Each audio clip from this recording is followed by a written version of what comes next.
the study we've been done with the TNF-alpha, studying the role of TNF-alpha in inflammation is based on the following logic. So we realized that in many conditions, TNF-alpha, inflammatory conditions, TNF-alpha is upregulated. TNF-alpha is an inflammatory cytokine, and it's, people believe that too much TNF-alpha is detrimental, which is true. But we decided to investigate better what happens if you don't have TNF-alpha. Is it going to be completely positive or not? And so we tested this hypothesis creating mice that don't have TNF-alpha expression, and we challenged them so that they had inflammation. And we realized that without TNF-alpha, when we challenged them with inflammation, actually what happened is a worsening of the phenotype. So if normal mouse is challenged with inflammation, eventually recovers.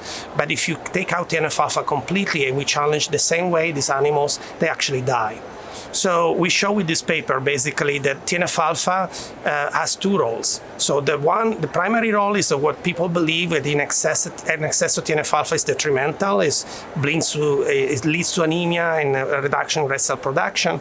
But having TNF-alpha can be also detrimental. So you need a little bit of TNF-alpha to balance the production of other inflammatory cytokines that without TNF-alpha are expressed at very high level and are detrimental. So this potentially has consequences on the way people are treated, because there are many drugs that control TNF-alpha production.